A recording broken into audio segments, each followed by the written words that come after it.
At the beginning of the episode, Manfredi was teaching Tyson, Body, and the others how to shoot, because he wanted them to be prepared in case Waltrip's men attacked them, or if they needed to wage war against the Macadam gang. Grace blamed Dwight for turning their lives upside down and told him that had he not arrived in Tulsa, nothing of the sort would have happened. Dwight was also a sensible man, and he accepted that he was at fault for adversely impacting the lives of innocent people. Tyson was more than excited to be a part of the so-called mafia and lead the life he had always imagined living. Tyson's father had warned him time and again about the consequences, but it had no impact on him, and he kept doing whatever he wanted to do. Dwight, Body, and Mitch met Jimmy and pitched him the idea of opening a casino, and they told him that his involvement in it would be hidden by an anonymous trust structure. That meant that Jimmy would be able to reap the benefits while being shielded from many potential legal problems. Mitch and Dwight had already made arrangements to approach the authorities about getting a Native American exemption, as their bar was situated on Cherokee land. Dwight also asked Jimmy if he could arrange for some really tough guys, as he had realized that he couldn't just rely on his amateur gang members to fight with the Macadam gang. During the funeral of Pete Invernizzi, Chicky made his intentions very clear to the rest of the members of the clan. He blamed Dwight for disrespecting the family and told the people around that Dwight needed to perish at all costs. There were a few who raised objections and told Chicky that what he was doing was not the right thing and that Pete would have never wanted that for Dwight. But Chicky was in no mood to entertain any sort of difference in opinion, and he made sure that every dissent met with a lot of hostility. The ATF had conducted a raid on the Macadam gang's den, but Kaylorn Waltrip was missing from there. Waltrip was hiding, and he was waiting for the opportune moment to kill Dwight Manfredi. Waltrip was using his sources in the local police department to get Dwight arrested. He contacted the same police officers who had earlier arrested Tyson on his orders. The orders were to put Manfredi in jail so that Waltrip could reach him there and end his story once and for all.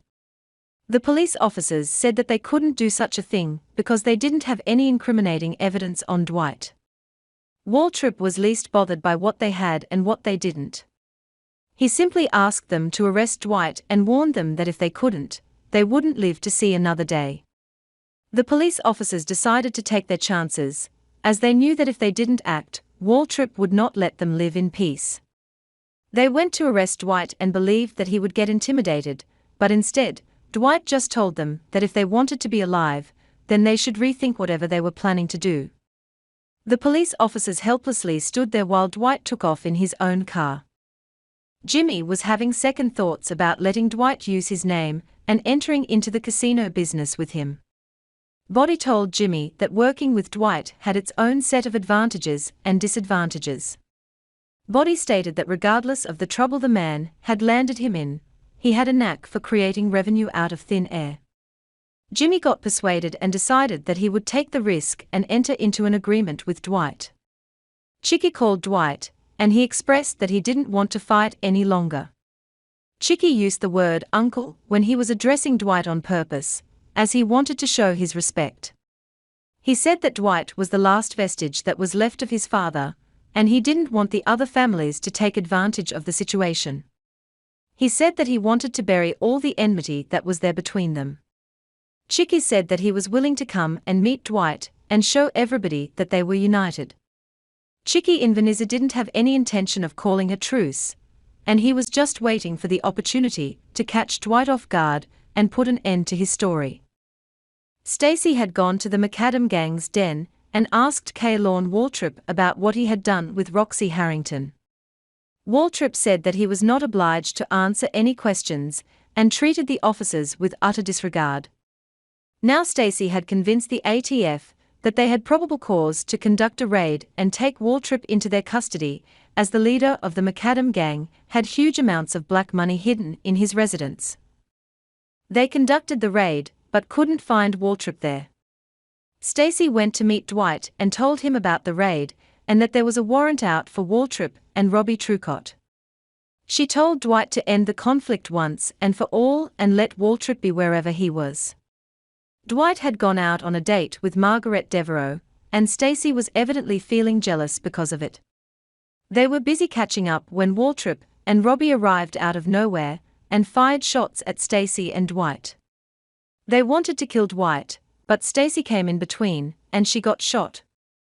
Waltrip escaped on his bike while the police came and took Dwight into custody. In the 9th episode of Tulsa King, we will probably get to know if Dwight is able to find Waltrip and take his revenge or not. There is a probability that Stacy might survive her wounds, but surely, she would be out of the game. Chicky will come to Tulsa, and that would mean that Dwight's life would be in danger, because Chicky never intended to resolve the issues in the first place. Dwight's life and everything that he has created will be at stake, and it will be interesting to see how all the drama unfolds in the upcoming episodes. Episode 8 of Tulsa King is now streaming exclusively on Paramount+.